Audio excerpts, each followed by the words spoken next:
আসসালামু আলাইকুম সবাইকে। লাইফ কোচ বাংলাদেশের লাইভ প্রোগ্রামে সবাইকে স্বাগতম জানাচ্ছি। আমি নাফিস আব্দুল্লাহ দোলা। আজকে আমাদের লাইভের টপিক হচ্ছে ফোবিয়া। ভয় সম্পর্কে আমরা সবাই কম বেশি জানি। সবাই সবার লাইফে ভয়টাকে অনেকবারই অনুভূত করেছে। প্রত্যেকের জীবনেই কিন্তু ভয়ের এক-একটা করে অভিজ্ঞতা আছে। কিন্তু আমাদের আজকে আলোচ্য বিষয় হচ্ছে ফোবিয়া, যেটা কিনা ভয়ের তুলনায় আরো অনেক বেশি গুণ তীব্রতর।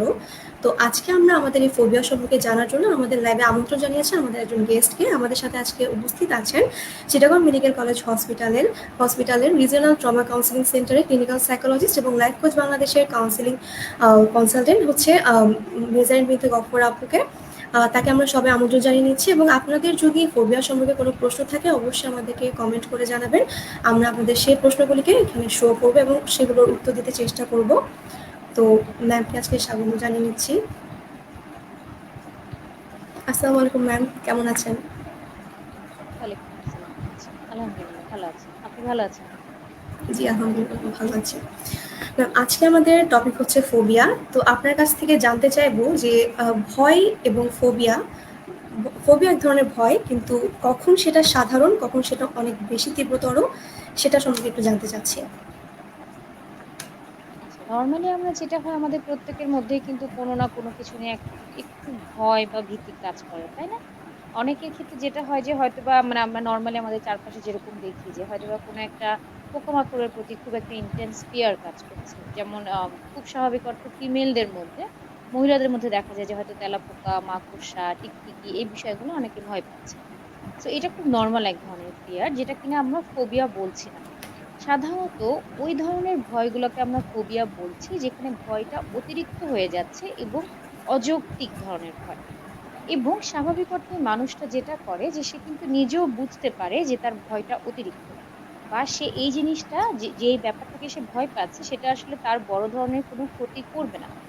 যেমন একটা হয়তোবা মাকড়সা দেখে একজন ভয় পাচ্ছে। আমরা জানি যে মাকড়সাটা হয়তোবা আমার গায়ে আসবে না। সে আলাদা করে এক ঘরের কোণাতে থাকবে। যে জায়গাটাতে সাধারণত খুব একটা মানুষজনের যাওয়া আসা হয় না, সেই জায়গাটাতে মাকড়সাটা থাকবে। কিন্তু আমার মধ্যে ভয়টা এভাবে করেই হয়তোবা চেপে বসছে যে আমি হচ্ছে মাকড়সাটা আমার গায়ের মধ্যেই চলে আসবে। এবং আমি লজিক্যালি থিংকিং টা করতে পারছি না।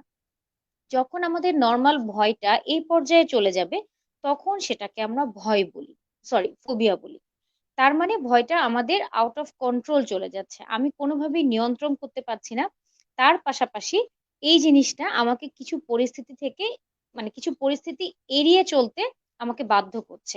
এবং স্বাভাবিক অর্থে যেটা হয় এটার একটা লং টার্ম একটা ইমপ্যাক্ট পড়ে আমাদের পার্সোনাল লাইফে, আমাদের ভোকেশনাল লাইফে, আমাদের এডুকেশনাল লাইফে বা আমাদের প্রফেশনাল লাইফে। সো যে এটা যখন মানে আউট অফ প্রপোর্শন হয়ে যায় ভয়টা, তখনই আমরা সেটাকে ফোবিয়া বলতে পারি। Thank you ma'am. ম্যাম, আপনি এখানে একটা কথা বললেন যে মাকড়সা বা ইনসেক্টের প্রতি ভয়, অনেকে আছে যে পাখির প্রতি ভয় কাজ করে। তো ম্যাম, ফোবিয়া আসলে কত প্রকার থাকতে পারে? একটা মানে টাইপস যদি, স্ট্রাকচারাল টাইপস যদি থাকে। সাধারণত দেখা যায় যে ফোবিয়াটা ২ ধরনের হয়। একটা হচ্ছে স্পেসিফিক ফোবিয়া আর একটা হচ্ছে কমপ্লেক্স। যেমন অনেকের থাকে যেটা আমি এতক্ষণ বললাম যে বিভিন্ন ধরনের ইনসেক্টের প্রতি এক ধরনের ভয়। অনেকের থাকে মেডিকেল ইস্যু নিয়ে ভয়। যেমন আমাদের কাছে অনেক সময় মানুষজন আসে যে ব্লাড রিলেটেড বা ইনজেকশন বা মেডিকেলে যেতে হবে, হসপিটাল ফেস করতে হবে। ওই প্রসিডিউর গুলোতে তার মধ্যে প্রচন্ড রকম ভয় কাজ করছে। তার ফলে যেটা হচ্ছে সে যখন তার খুব ইমার্জেন্সি একটা সিচুয়েশন তৈরি হলো যে তাকে ওই সময় হয়তোবা হসপিটাল অ্যাটেন্ড করতে হচ্ছে বা ব্লাড রিলেটেড কোনো সিচুয়েশন ঘটে গিয়েছে। সে দেখা যায় যে কোনোভাবেই সিচুয়েশনটা কোপ আপ করতে পারছে না। সে হয়তোবা হসপিটালে যাচ্ছে না। সে হয়তোবা মেডিকেল ইমার্জেন্সিটা ফলো করছে না। অনেকের ক্ষেত্রে দেখা যায় সামাজিক পরিবেশের একটা ভয়। যে কোনো একটা সোশ্যাল সিচুয়েশন কে সে বারবার এড়িয়ে চলছে বা তার মধ্যে ভয় কাজ করছে যে এই সোশ্যাল সিচুয়েশন টাতে গেলে তার কোনো ধরনের ক্ষতি হয়ে যাবে। তাকে হয়তোবা মানুষ কোনোভাবে জাজ করবে বা তার আচরণটা হয়তোবা এক্সপেক্টেড লেভেলের হবে না বা সে এমন কোনো একটা আচরণ করে ফেলবে যেটা কিনা তার সম্পর্কে মানুষ খারাপ ধারণা করবে। সে সবার সামনে ছোট হয়ে যাবে। অনেকের থেকে প্রাকৃতিক দুর্যোগের ভয়। যেমন আমি অনেক বছর আগে একটা ক্লায়েন্ট পেয়েছিলাম যে আমাদের যে মানে লাইটিং হয় মানে যেটা হচ্ছে যে বাজ পড়ে যেটাকে আমরা বলি বজ্রপাত, হ্যাঁ? বজ্রপাতের একটা ভয় অনেকের মধ্যে কাজ করে বা এই ধরনের একটা ক্লায়েন্ট পেয়েছিলাম যে বজ্রপাত নিয়ে প্রচন্ড ভীতি ছিল। তার মানে বিভিন্ন ধরনের যে প্রাকৃতিক দুর্যোগ আছে সে প্রাকৃতিক দুর্যোগের জায়গাটা নিয়ে তার মধ্যে ভয় কাজ করছে এবং এই ব্যাপারটা তো আসলে আমাদের কন্ট্রোলে কখনো থাকছে না। প্রাকৃতিক দুর্যোগ কি আমরা কেউ নিয়ন্ত্রণ করতে পারছি? পারছি না। তার ফলে যেটা হচ্ছে সেই মানুষটার মধ্যে কন্টিনিউয়াস একটা এনক্সাইটি কাজ করছে। মানে উদ্বিগ্নতাজনিত অবস্থা বা অস্থিরতা। যে এই বোধহয় একটা কিছু হয়ে গেল, এই বোধহয় বজ্রপাত হলো, এই বোধহয় ফ্লাড হয়ে গেল। মানে ইনটেন্স একটা ফিয়ার কাজ করছে। অনেকের মধ্যে থাকে মানে খুবই হয়তোবা খুব একটা আনইউজুয়াল ভয়। এটাকে অনেক ক্ষেত্রে আমরা বলি চোকিং এর একটা ভয় থাকে।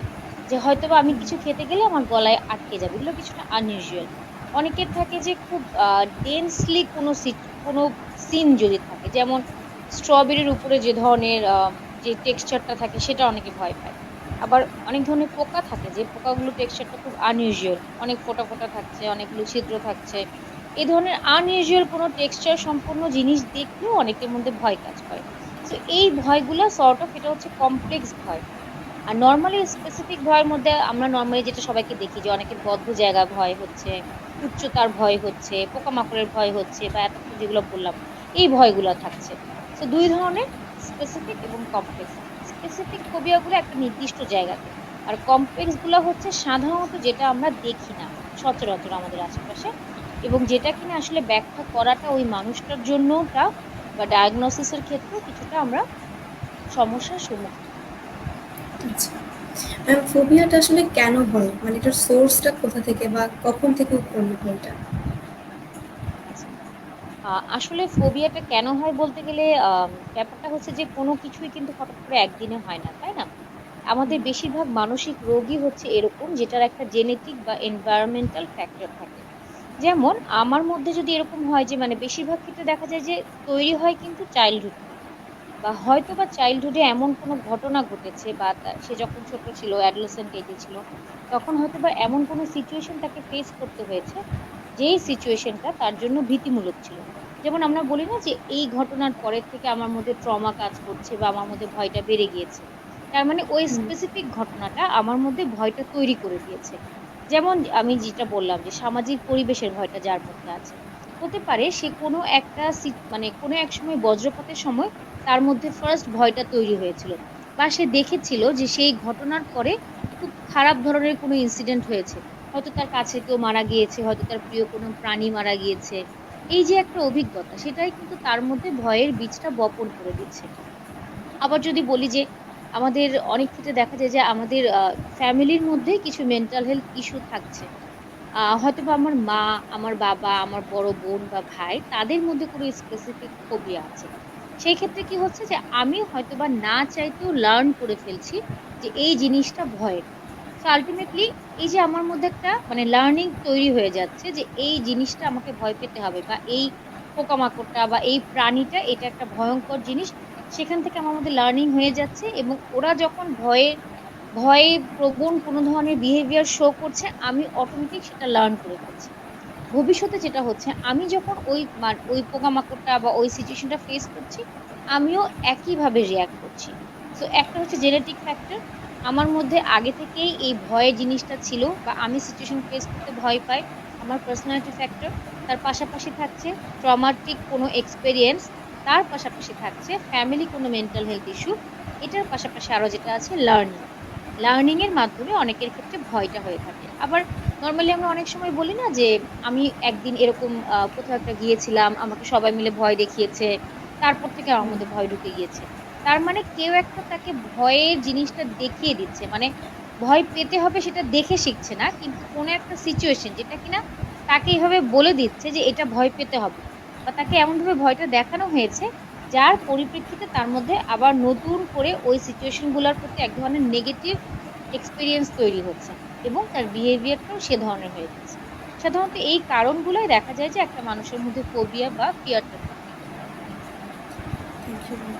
ম্যাম, ফোবিয়ার মানে যখন থেকে শুরু হয় তখন থেকে হচ্ছে কি কি সিমটমস এগুলো থাকে? মানে লক্ষণ যদি বলি, মানে ভয় পাচ্ছে সেটা থেকে আর কি কি দেখা যায়, শারীরিক বলেন বা মানসিক? আচ্ছা। আ ফোবিয়ার ক্ষেত্রে যেটা আমরা সাধারণত দেখি যে বাচ্চাদের বলুন বা অ্যাডাল্টেরই বলুন যে কিছু ফিজিক্যাল সিম্পটম খুব কমন। যেমন বাচ্চাদের ক্ষেত্রে বেশিরভাগ যেটা দেখা যায় যে ওদের মধ্যে বমি, বমি একটা ভাব বা যেটাকে আমরা নসিয়া বলি, হ্যাঁ? তার পাশাপাশি দেখা যায় যে হয়তো সে খুব কাঁপুনি ফিল করছে। তার হয়তো খুব কাঁপাকাঁপি হচ্ছে শরীরে বা হাত-পা খুব কাঁপছে। অনেকের মধ্যে বুক ধড়ফড়ানি দেখা যায় বা বুকের মধ্যে খুব পালপিটেশন এ ধরনের একটা অবস্থা দেখা যায়। অনেকের আমরা বলি না যে মুখটা শুকিয়ে যাচ্ছে, মুখ শুকিয়ে গিয়েছে মনে হচ্ছে দেখে। বা মুখটা লাল হয়ে গিয়েছে, ফ্যাকাশে হয়ে ঘাম গেছে। হচ্ছে অনেকের। হ্যাঁ, এক্সাক্টলি। অনেকের আবার পেটে এক ধরনের অস্বস্তি হয়। অনেকের বুকে ব্যথা হয়, অনেকের মাথা ঘুরানো হয়, মাথা ঘুরতে থাকে, গা থেকে গরম ভাব বের হয়। সাধারণত এই সিম্পটম গুলা আপনি খেয়াল করলে দেখবেন যে এই সিম্পটম গুলা নরমালি কিন্তু আমরা অনেক ক্ষেত্রে প্যানিক অ্যাটাক এর ক্ষেত্রেও দেখে থাকি। সেজন্যই আমরা যেটা দেখি যে অনেক ক্ষেত্রে যারা কিনা এক্সেসিভ ফিয়ার এর শিকার হয়, এই ফিয়ার ভয়মূলক পরিস্থিতিগুলো ফেস করতে গেলে তাদের মধ্যে প্যানিক অ্যাটাক হয়ে যায় অনেক ক্ষেত্রে। সো প্যানিকের সিম্পটম গুলাই অনেক ক্ষেত্রে আমাদের মানে ভীতিমূলক পরিস্থিতিতেও আমরা দেখে থাকি। আচ্ছা। অ্যাডাল্টদের ক্ষেত্রে কি লক্ষণগুলো আরো কোনো মানে তীব্র হতে পারে এরকম কোনো কিছু? আচ্ছা। অ্যাডাল্টদের ক্ষেত্রে বলতে মূলত এইসব সিম্পটম গুলো অ্যাডাল্টদের ক্ষেত্রেও দেখা যায়, বাচ্চাদের ক্ষেত্রেও দেখা যায়। তবে বাচ্চাদের ক্ষেত্রে আরেকটা গুরুত্বপূর্ণ জিনিস হচ্ছে বাচ্চারা যখন আমি যেটা বলছিলাম যে যখন আমরা কোনো একটা সিচুয়েশন ভয় পাই তখন কিন্তু আমরা স্বাভাবিক অর্থে সিচুয়েশনটা ফেস করি না, রাইট? এড়িয়ে যেতে চাই যে আমি এই সিচুয়েশনটা ফেস করলে আমার মধ্যে ভয় আরো তৈরি হবে বা আমার খারাপ লাগবে, আমি এই সিচুয়েশনটা কোনোভাবেই ফেস করব না। সো আমরা যখন বড়রা অ্যাডাল্টরা যখন কোনো কিছু নিয়ে ভয় কাজ করে আমরা কিন্তু কনসিয়াসলি সিচুয়েশনটা এড়িয়ে যাই বা কোনো না কোনো একটা বাহানা বলে এড়িয়ে যেতে পারি।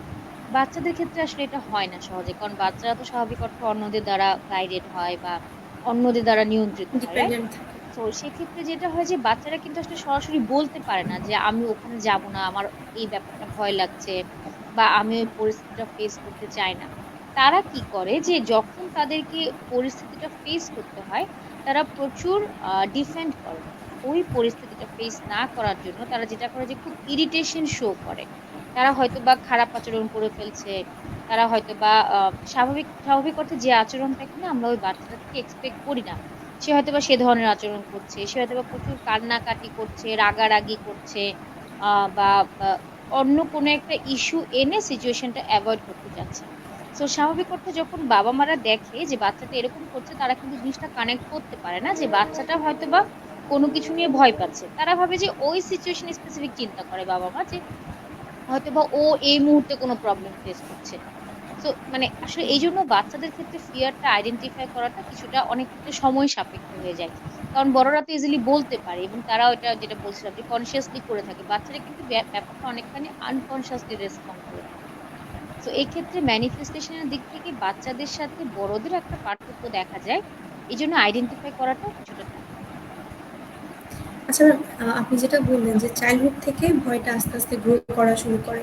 তো এমন কি হতে পারে না যে ছোটবেলায় অনেকটা সময় পর্যন্ত কখনো ভয় কাজ করতো না, কিন্তু হঠাৎ করে লাইফের কোনো একটা সময় থেকে অকারণে জিনিসটা গ্রো হয়ে গেল? মানে হয়তোবা সে কোনো ফিয়ারফুল কোনো সিচুয়েশন ফেস করেনি, কিন্তু তবুও তার মধ্যে আস্তে আস্তে জিনিসটা গ্রো করা শুরু করলো, হতে পারে টিনেজ বয়স থেকে অথবা আফটার টিনেজ। এরকম কি হতে পারে? হ্যাঁ, হতে পারে। যেমন আমরা যদি একটু খেয়াল করি যে সাপোজ আমি একটা বিষয় ভয় পাচ্ছি বা একটা জিনিস ভয় পাচ্ছি। ধরলাম যে আমি বিড়াল ভয় পাচ্ছি। এখন আমাকে কন্টিনিউয়াস বিড়াল ফেস করতে হচ্ছে না। সো আমি কখনো বিড়াল ফেস করলেও আমি যে রিঅ্যাক্ট টা করার কথা যেভাবে, আমাকে নরমাল লাইফ এ কখনো সেভাবে রিঅ্যাক্ট করতে হচ্ছে না। কিন্তু আমার মধ্যে ভয়টা আছে। সো আমি আ আমার ডে টু ডে লাইফ এ ভালো মতোই চলছি। সবকিছু ঠিক আছে, অলৌকিক কোনো প্রবলেম হচ্ছে না। কিন্তু হয়তো দেখা গেল যে আমি হঠাৎ করে আমার হয়তোবা ধরলাম যে ২০-২২ বছর আমি নরমালি এভাবে করেই চলে এসেছি। বিড়াল দেখলে আমি অন্য রাস্তা দিয়ে হেঁটে যাচ্ছি। আমাকে কখনো সে ধরনের বিহেভিয়ার করতে হয়নি। এংজা এংজাইটি প্রোন কোনো আচরণ করতে হয়নি। কিন্তু হঠাৎ করে একদিন দেখা গেল যে আমি যে জায়গায় খেতে গিয়েছি বা আমি কোনো ফ্রেন্ডের বাসায় বেড়াতে গিয়েছি, ওখানে বিড়াল আছে এবং বিড়ালটা আমার কোলের মধ্যে এসে বসে গিয়েছে। বিড়ালরা যেরকম হয় আরকি যে অনেক বেশি খুব বেশি পছন্দ করে আরকি মানুষজনের সঙ্গ বা মানুষজনের সাথে ঘেঁষাঘেঁষি করে থাকতে। সো হঠাৎ করে দেখা গেল হয়তো আমি বান্ধবীর বাসায় গিয়েছি, সেখানে হঠাৎ করে বিড়ালটা আমার কোলের মধ্যে লাফ দিয়ে বসলো।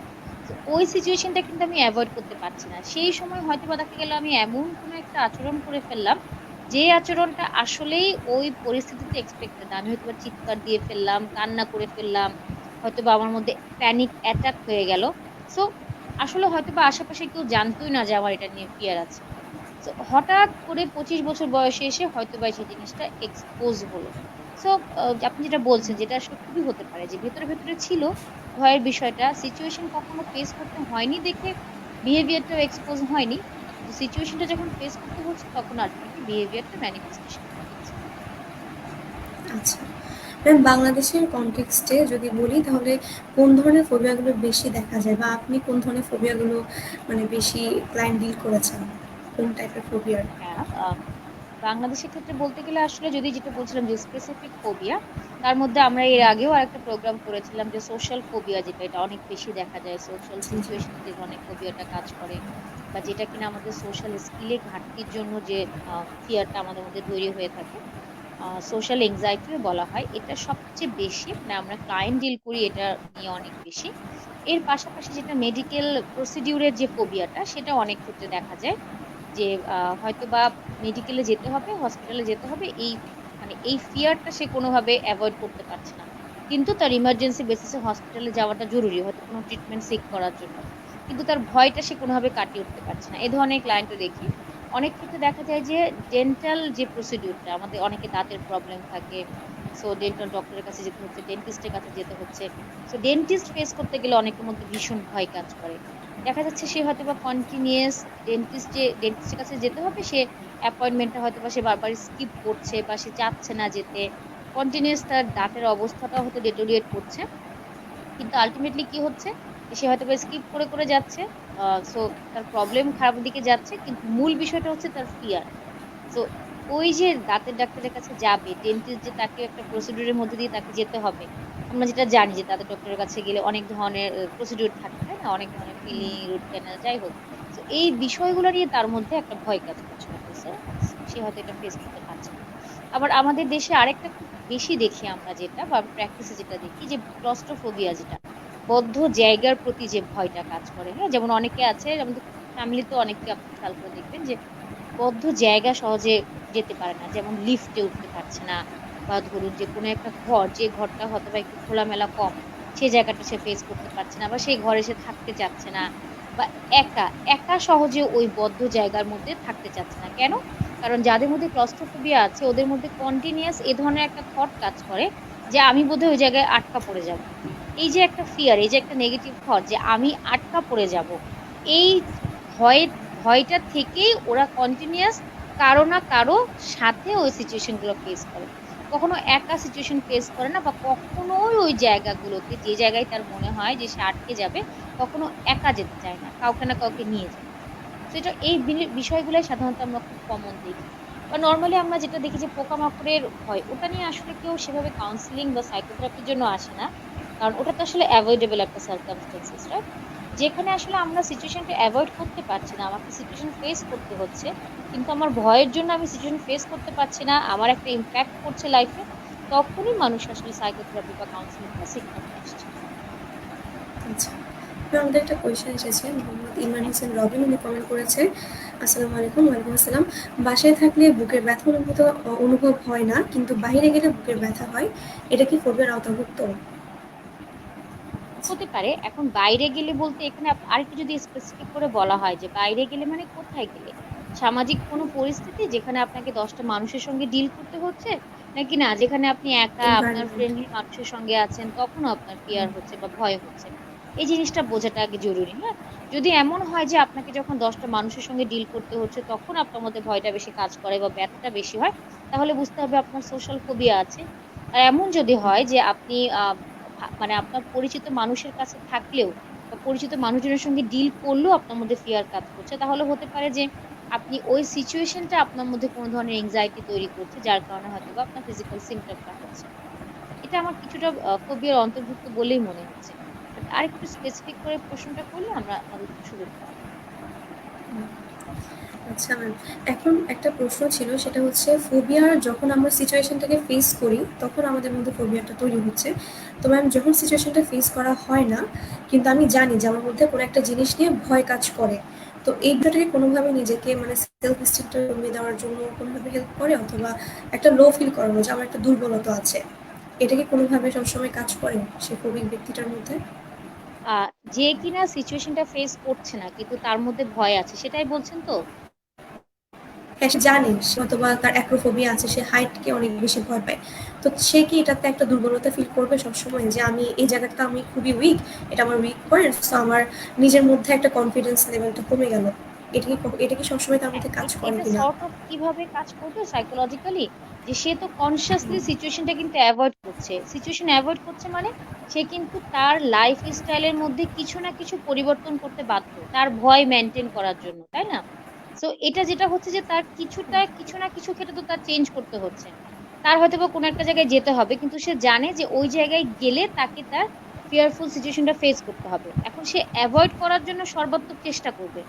সো আলটিমেটলি যেটা হচ্ছে যে সে ওই ভয়টা যদি সে অ্যাভয়েড না করতে হতো, তাহলে যতখানি স্বতঃস্ফূর্তভাবে পার্টিসিপেট করতে পারতো, এখন তো সে সেই স্বতঃস্ফূর্তভাবে পার্টিসিপেট করতে পারছে না, বা অ্যাভয়েডেন্স এর ওয়েতে তাকে যেতে হচ্ছে।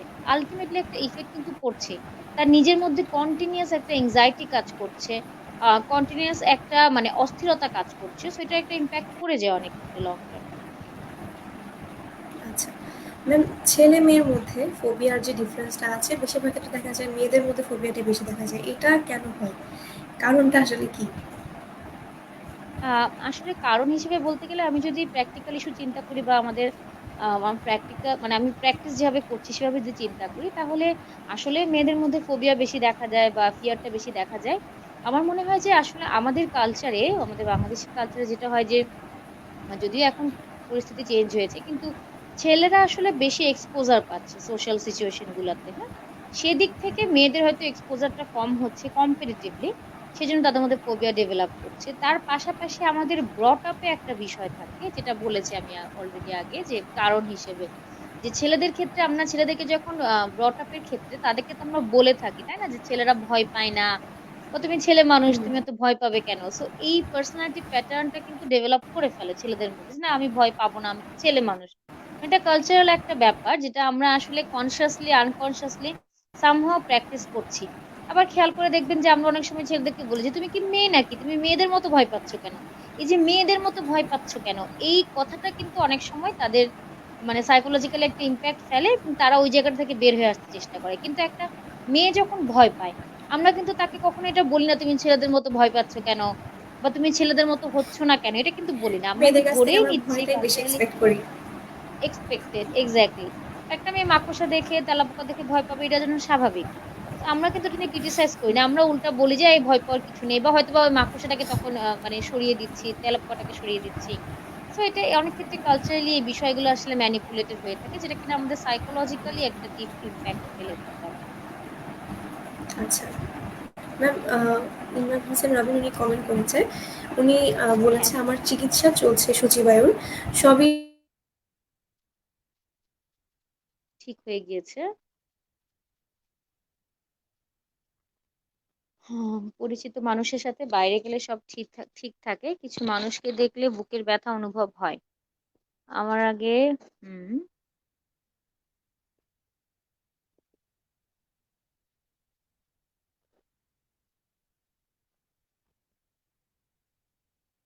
আচ্ছা, হ্যাঁ, সেটাই। আহ আসলে যেটা আমার মনে হচ্ছে যে ইমরান সাহেব, আপনি যেটা বলছেন যে আপনার যেহেতু সূচিবাই ছিল বা ওসিডি ছিল, এবং সেটা আপনি অলরেডি রিকভার করে ফেলেছেন আলহামদুলিল্লাহ, কিন্তু তার পাশাপাশি আপনার মধ্যে কিছু সোশ্যাল ফোবিয়া কাজ করছে।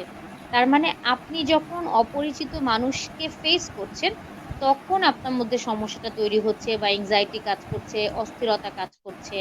সো আপনি যেহেতু অলরেডি ট্রিটমেন্টে আছেন, খেয়াল করে দেখবেন, যদি আপনি যদি আমাদের কাছে আসতেন বা কাউন্সিলিং প্রোভাইড করতাম আমরা, সেক্ষেত্রে কাউন্সিলিং এর ক্ষেত্রে আমরা যেটা করি, যে সোশ্যাল এংজাইটি থাকলে আমরা কিন্তু এক্সপোজার দিই। তার মানে আপনি যেই সিচুয়েশন গুলো ভয়ের কারণে এড়িয়ে চলছেন, সেই সিচুয়েশন গুলোতে সাধারণত আমরা এক্সপোজার দেওয়ার মাধ্যমে আপনার এই প্রবলেমটা সলভ করার চেষ্টা করতাম। অবশ্যই আপনার কিছু নেগেটিভ থট কাজ করে ওই পরিস্থিতিগুলো সম্পর্কে, সেগুলো আইডেন্টিফাই করাটা জরুরি, এবং সেটা ফেস করাটা জরুরি। আপনি যত বেশি করে সিচুয়েশন গুলো ফেস করবেন, তত জলদি আপনি রিকভার করতে পারবেন বিষয়টা থেকে। এবং আমার মনে হচ্ছে এটা আসলে ফোবিয়াই, কারণ সূচিবাইয়ের ক্ষেত্রে যেটা হয় যে আমরা পরিস্থিতি মানে দেখা যায় যে একটা চিন্তা আসে, এবং চিন্তাটা অ্যাভয়েড করার জন্য আমরা কোনো না কোনো বিহেভিয়ার বা কোনো না কোনো আচরণ করছি, রাইট? কিন্তু এখানে হচ্ছে যে আপনার ফিয়ারটাই মুখ্য মনে হচ্ছে আমার কাছে।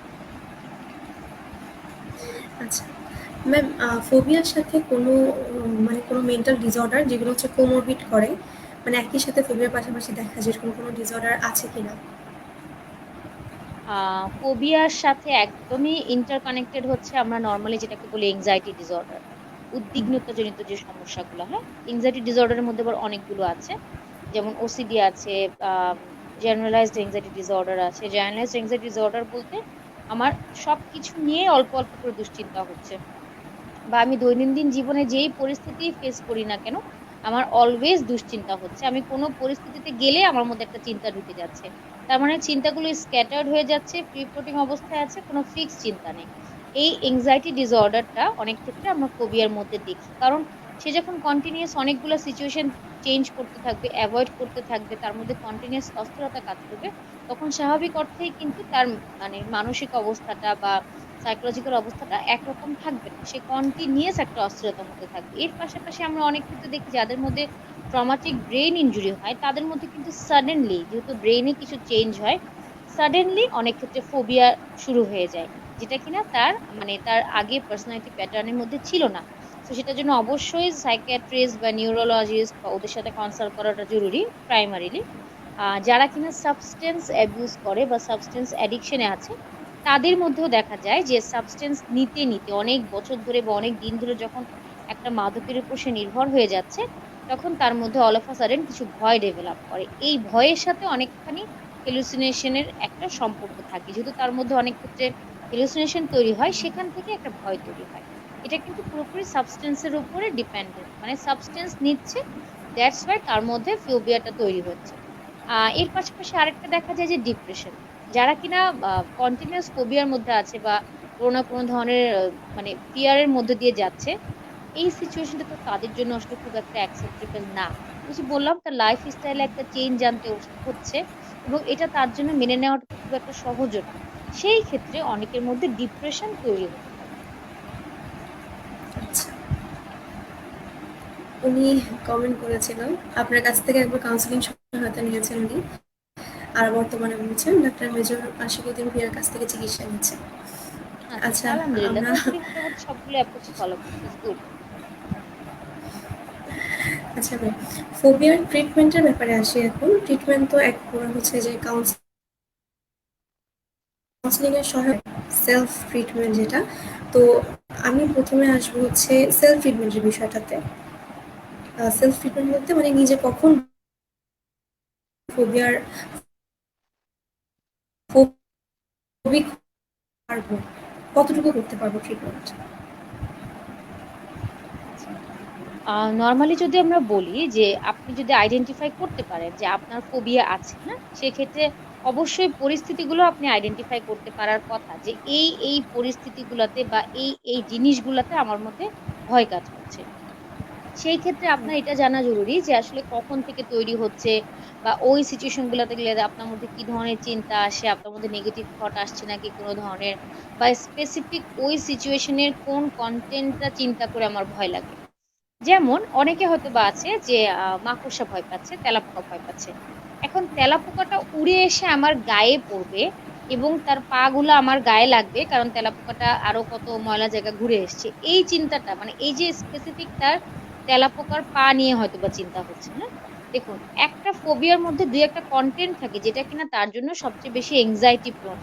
আবার ধরলাম যে বিড়াল যাদের ভয় পাচ্ছে, সেক্ষেত্রে কি চিন্তা করতেছে, বিড়ালের লোমগুলো তার মধ্যে প্রচন্ড রকম ভয় বা এংজাইটি তৈরি করছে। আবার যারা কিনা সোশ্যাল এংজাইটির শিকার, তাদের ক্ষেত্রে কি হচ্ছে, যেই পরিস্থিতিতে সে যখন যাচ্ছে একটা সোশ্যাল সিচুয়েশনে, তখন অন্যরা যখন তার দিকে তাকাচ্ছে, স্পেসিফিক্যালি তার দিকেই যখন ফোকাস করছে, তখন হয়তোবা তার মনে হচ্ছে যে তারা আমার সম্পর্কে খারাপ কিছু চিন্তা করছে, বা তারা আমাকে ঠিকভাবে মেনে নিচ্ছে না, বা আমাকে কেমন যেন দেখাচ্ছে। এই স্পেসিফিক চিন্তাটা তার মধ্যে ভয় তৈরি করছে।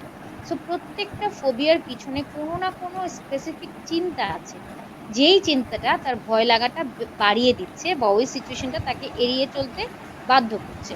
তো এই চিন্তাটা আইডেন্টিফাই করাটা জরুরি। এর পাশাপাশি নর্মালি যদি আমি বলি যে আমরা যে জিনিসটা ভয় পাই সেটা যদি আমরা এড়িয়ে চলি, স্বাভাবিক অর্থে কি আমাদের ভয়টা কখনো যাবে? যাবে না। আমার হয়তোবা পরীক্ষার একটা ভয় আছে, আমি হয়তোবা এক্সাম ভয় পাচ্ছি। এখন যতবারই এক্সাম আসে আমি দেখা যায় বমি টমি করে একাকার হয়ে যায়, কান্নাকাটি করি, আমার প্রচন্ড পেটে ব্যথা হয়, বুক বুক ধড়ফড় করে, আমি পরীক্ষাটা এড়িয়ে ফেলি। সো একবার হয়তোবা পরীক্ষাটা আমি এভাবে করে এভয়েড করতে পারলাম। কিছুদিন পর আবার আমার পরীক্ষা। আমি আবার হয়তোবা এড়িয়ে চললাম। আল্টিমেটলি কি আমার ভয়টা যাবে? যাবে না কিন্তু। আমি প্রতিবারই কোনো না কোনো উপায় বের করে এড়িয়ে চলছি কিন্তু ভয়টা কিন্তু আল্টিমেটলি যাচ্ছে না। ভয়টা যাওয়ার জন্য কি করতে হবে? আমাকে ওই সিচুয়েশনটা ফেস করতে হবে। একদম ইজিলি বলতে গেলে এক্সপোজার দিতে হবে। আমি নিজেকে নিজে ওই সিচুয়েশনটা ফেস করার জন্য প্রিপেয়ার করব। এখন ব্যাপারটা হচ্ছে আমি যত ইজিলি বলছি, তার জন্য ব্যাপারটা তো এত ইজি না যে কিনা কন্টিনিউয়াস ফিয়ার এর মধ্যে আছে। কারণ তার জন্য তো প্রচুর এনক্সাইটি তার তো প্রচুর অস্থিরতা কাজ করছে। সেই ক্ষেত্রে আমরা যেটা বলি যে আপনি একটা লিস্ট বানিয়ে ফেলবেন। যে আপনার কোন, কোন পরিস্থিতিতে ভয়টা কাজ করছে। ধরলাম যে কিছু পরিস্থিতি হতে পারে যেখানে আপনার অস্থিরতা বা ভয়টা কাজ করবে একদম 100%। কিছু পরিস্থিতি থাকবে যেখানে আপনার ভয়টা কাজ করবে হয়তো 80%। আবার কিছু পরিস্থিতি থাকবে যেখানে হয়তো 50%, 20%, 10%, রাইট? সো এইরকম আমরা পরিস্থিতিগুলো আগে আইডেন্টিফাই করব নিজেদের ক্ষেত্রে। আইডেন্টিফাই করার পরে যেই পরিস্থিতিটা সবচেয়ে ভয়ংকর আমার জন্য, যেটাতে আমি 100% ভয় পাই, ওই সিচুয়েশনে কি আমি আগে নিজেকে এক্সপোজার দিব? না। আমি আগে নিজেকে ফেস করাবো যেই সিচুয়েশনটা আমার জন্য কম অস্থিরতামূলক বা মাঝামাঝি পর্যায়ের অস্থিরতামূলক। তাতে যেটা হবে আমি আগে প্রিপেয়ার হব। এমন না যে আমি আইডেন্টিফাই করলাম আজকে আমি কালকেই চলে গেলাম এক্সপোজারে, তা না। আমাকে আগে ওই সিচুয়েশনটা অনুযায়ী আমার কি ধরনের চিন্তা আসে, আমার মধ্যে কি, কি আমার ওই সময় মেন্টাল মেকানিজমটা কেমন থাকে, আমি কি চিন্তা করি, আমি কি ভাবি, আমার কি অনুভূতি হয়, আমার কোনো ফিজিক্যাল সিম্পটম হয় কিনা, এই বিষয়গুলো আমি আগে আইডেন্টিফাই করে নিব। তারপরে আমি যেটা করব, ওই সিচুয়েশনটা ফেস করব। এবং কিভাবে ফেস করব? একদিন একবার ফেস করলে হয়ে গেল না, কয়েকবার করে ফেস করব। এবং ফেস করার পরে আমি আবার নিজেকে একবার ইভ্যালুয়েট করব যে আমি হয়তোবা ভেবেছিলাম আমার সাথে এটা হবে। এখন আমি সিচুয়েশনটা ফেস করার পরে কি আদৌ সেগুলো দেখতে পাচ্ছি, দেখছি নাকি দেখছি না। এভাবে করে বারবার যখন একটা দুটো সিচুয়েশন ফেস করতে থাকবো, তখন খেয়াল করব যে আস্তে আস্তে যে আমি যেই চিন্তাগুলো করছিলাম ওই পরিস্থিতি নিয়ে, যে হয়তোবা সিচুয়েশনটা ফেস করলে খুব খারাপ কিছু হবে, সেই চিন্তাগুলো আসলে অনেকখানি অমূলক। কারণ আমরা যখন কোনো একটা পরিস্থিতি ভয় পাই, আমরা খুব ইন্টেন্স চিন্তা করি যে খুব খারাপ কিছু হয়ে যাবে। এই চিন্তাটাই আমাদেরকে পরিস্থিতিটা ফেস করতে দেয় না। কিন্তু আমি যখন কয়েকবার করে ফেস করব, দেখা যাবে অটোমেটিক আমার চিন্তার জায়গাটা থেকে আমি সরে আসতে পারছি। যেটা কিনা আগে খুব ইন্টেন্স হতো, সেটা হয়তোবা এত ইন্টেন্স মনে হবে না। সো এটা হচ্ছে মেইন টেকনিক সেলফ হেল্প এর ক্ষেত্রে। এর পাশাপাশি আপনারা রিল্যাক্সেশন টেকনিক ফলো করতে পারেন, অনেকে মেডিটেশন করে। এটা হচ্ছে নরমালি আমরা যখন খুব বেশি অ্যাংশাস হয়ে যাই, সেই এংজাইটিটা কমানোর জন্য এই জিনিসটা করা যায়। আরেকটা যেটা আমরা বলি যে যাদের কিনা ধরুন কোনো একটা লার্নিং এর মাধ্যমে ভয়টা তৈরি হয়েছে, হ্যাঁ?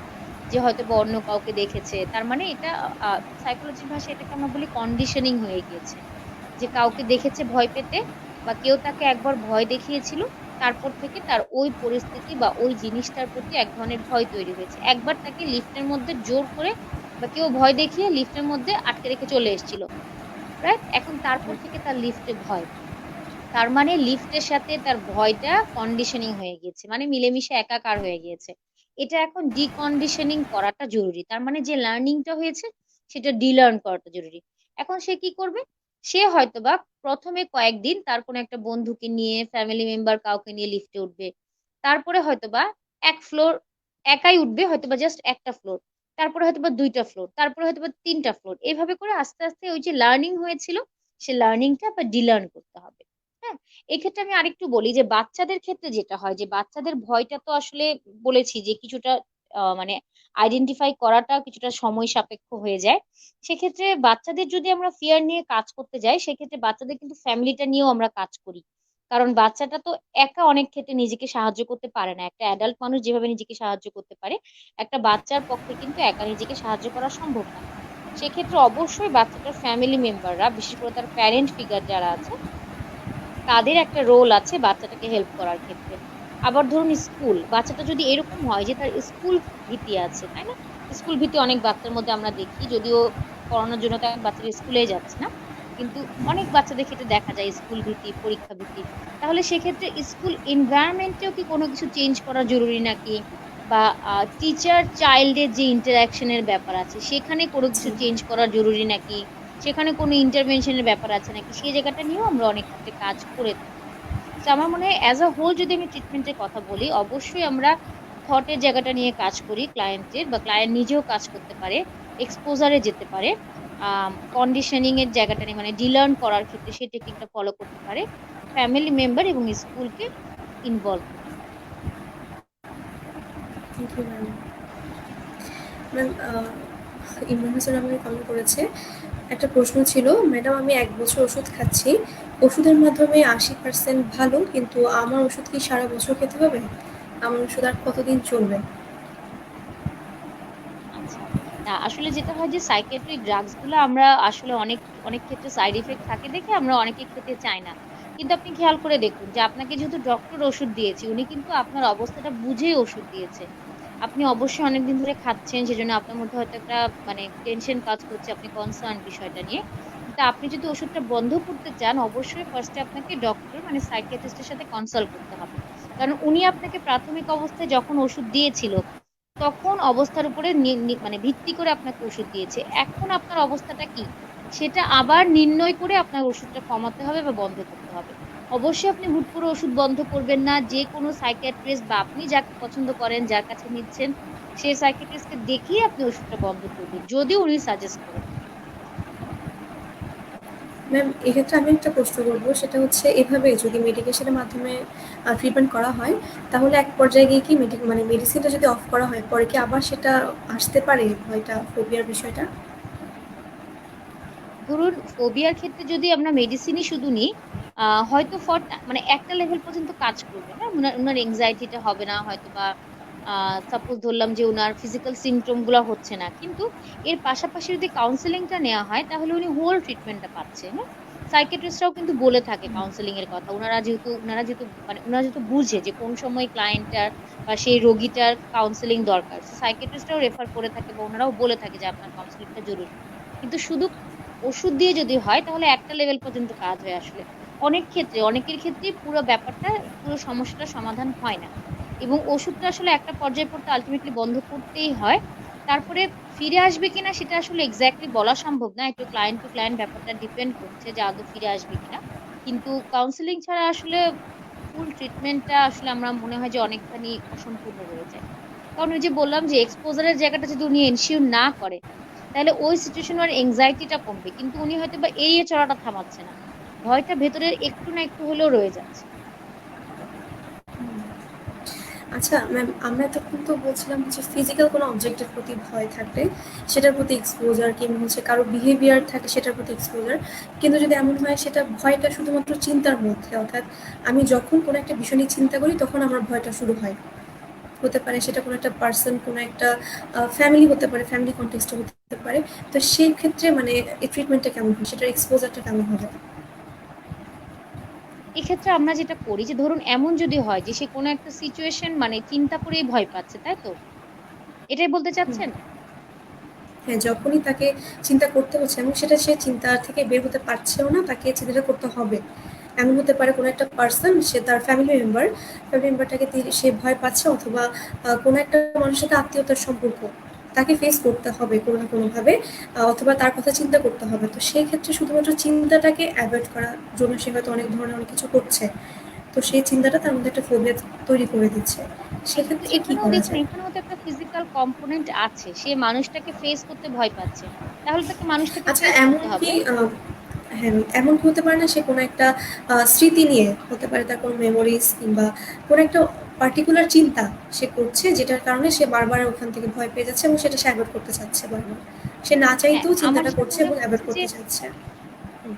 আচ্ছা, আমার যেটা মনে হচ্ছে যে আপনি যেটা বলছেন সেটা হচ্ছে তখনই হবে যদি তার মধ্যে কোনো ট্রমা কাজ করে। হ্যাঁ, যদি আচ্ছা। মানে আপনি যে সিমটমটা বলছেন এটা কিন্তু পুরোপুরি ট্রমা মানে পোস্ট ট্রমেটিক স্ট্রেস ডিসঅর্ডারে এই জিনিসটা কাজ করে। পোস্ট ট্রমেটিক স্ট্রেস হুম। ডিসঅর্ডারে যেটা হয় যে ফ্ল্যাশব্যাক হয়। ঘটনা ঘটে গিয়েছে ৫ দিন আগে, ২ মাস আগে, ৪ মাস আগে। আমার মনে হচ্ছে আমার মধ্যে এখন ঘটছে। আমি যখন ফিল করব যে অ্যাক্সিডেন্টটা ৫ মাস আগে হয়েছিল, বাট আমার যেন মনে হচ্ছে এখনই অ্যাক্সিডেন্টটা হচ্ছে। আমি কি খুব নার্ভাস ছাড়া থাকতে পারবো? আমি খুব রিল্যাক্স থাকতে পারবো? পারব না, রাইট? তখনও কিন্তু আমার মধ্যে একটা ফিয়ার কাজ করবে। তার মানে আমার মধ্যে ফ্ল্যাশব্যাক হচ্ছে, ফিয়ার কাজ করছে, অ্যাভয়েডেন্স কাজ করছে। সো খেয়াল করে দেখেন সিম্পটম অনেকখানি একই। কিন্তু আপনি যেটা বলছেন সেটা হচ্ছে তার ট্রমা রিঅ্যাকশন মূলত। যখন কোনো একটা স্পেসিফিক ঘটনা চিন্তা করে তার মধ্যে ভয়টা কাজ করবে। So post traumatic stress disorder এর ট্রিটমেন্টটা আবার ডিফারেন্ট। বাট ওখানেও আমরা বলি যে এক্সপোজার করা, যেমন যার কিনা অ্যাক্সিডেন্টের পরে ট্রমা ডেভেলপ করেছে, তাকে তো অ্যাক্সিডেন্টে আবার করানো যাচ্ছে না, কিন্তু অ্যাক্সিডেন্টের সাইডটা, যেই সিচুয়েশনটাতে অ্যাক্সিডেন্ট হয়েছিল, যে জায়গাটাতে হয়েছিল, ওই সময় যা যা ঘটেছিল, তার চারপাশের কন্টেন্ট গুলো যেমন ছিল, কম্পোনেন্ট গুলো যেমন ছিল, সেগুলো ফেস করানোর কথা আমরা সাধারণত বলে থাকি, বা কাউন্সিলিং এ বা সাইকোথেরাপিতে এই বিষয়গুলো নিয়ে আমরা সাধারণত কাজ করে থাকি। কারণ যতক্ষণ পর্যন্ত সে সিচুয়েশন গুলো ফেস না করছে, ওটা একটা আলাদা প্রসেসিং হয়, হ্যাঁ, ওই কন্টেন্ট গুলো, ওই অ্যাক্সিডেন্টাল কম্পোনেন্ট বা কন্টেন্ট গুলো, ওগুলোর একটা আলাদা প্রসেসিং হতে হয়, যেটা কিনা এক্সপোজারের মাধ্যমে হয় অনেক।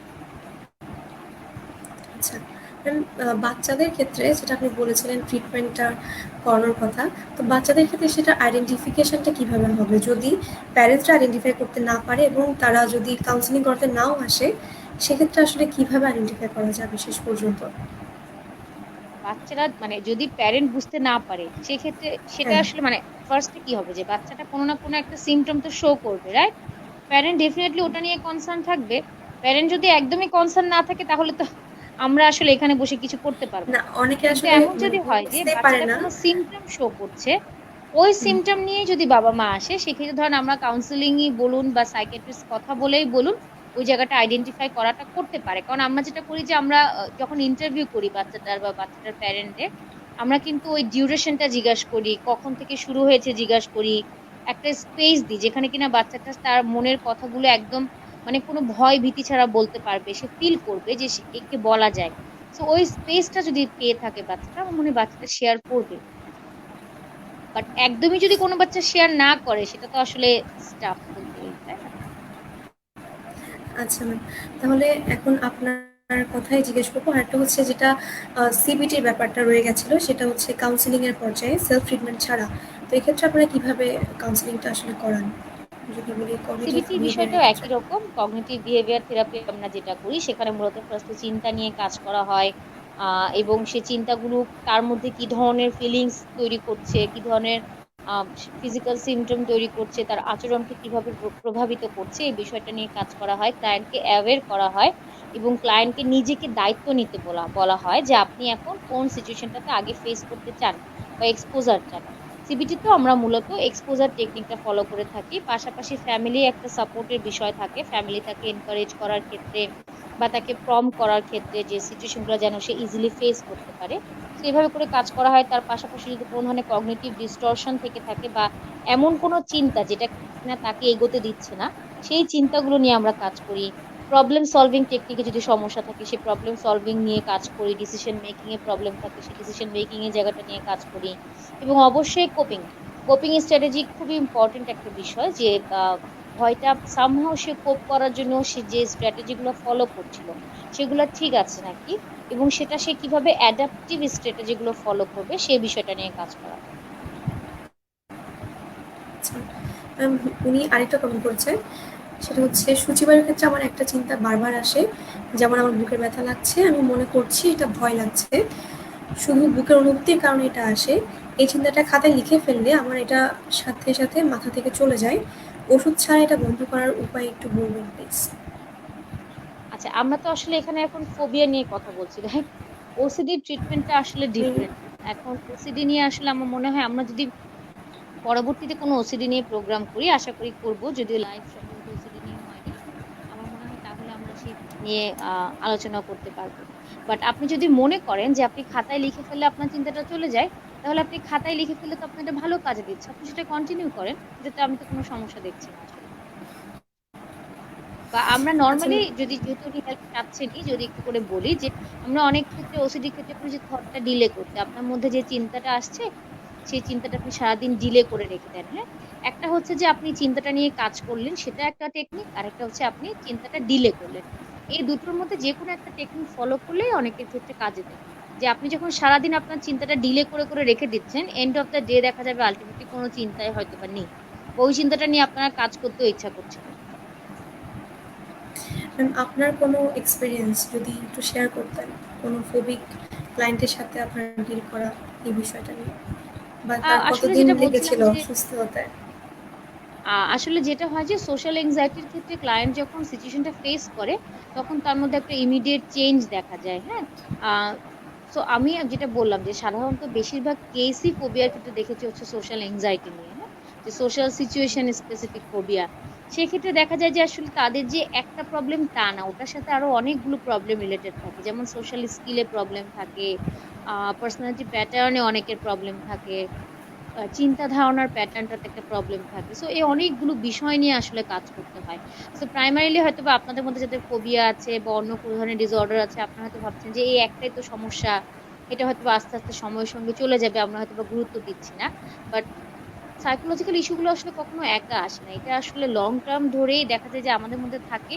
এবং যখন আমরা ক্রিটিক্যাল সিচুয়েশনে পড়ি তখন ম্যানিফেস্টেশনটা খুব বড় করে হয়। সো একটা প্রবলেম না, আসলে একটা প্রবলেমের ভিতরে আসলে অনেকগুলো প্রবলেম একত্রে থাকে। সো আপনারা যখন কাউন্সিলিং এ আসেন বা ডক্টরের কাছে যান, সাইকিয়াট্রিস্টের কাছে যান, আমরা আসলে এই সবগুলো বিষয় নিয়ে একটু একটু করে কাজ করি, কোনো একটা বিষয় নিয়ে কাজ করা হয় না, অ্যাজ আ হোল একটা কাজ করা হয়। আচ্ছা, আচ্ছা, থ্যাংক ইউ ম্যাম আজকে আমাদেরকে সময় দেওয়ার জন্য। আহ, আমরা আশা করবো পরবর্তী কোনো টাইপ হতে পারে, সেটা ওসিডি এর উপর হতে পারে, যেহেতু এটার সাথে খুব বেশি আসছে ওসিডি, এবং সব থেকে বেশি বাংলাদেশের কন্টেক্সটে ওসিডি বেশি দেখা যায়। তো ইনশাল্লাহ আমরা পরবর্তীতে কোনো একটা ইম্পর্টেন্ট টপিক নিয়ে আমরা লাইভ করবো, আপনাকে পাবো ইনশাল্লাহ। ততদিন পর্যন্ত ম্যাম ভালো থাকবেন। আসসালামু আলাইকুম ম্যাম। ঠিক আছে, ভালো থাকবেন, ধন্যবাদ।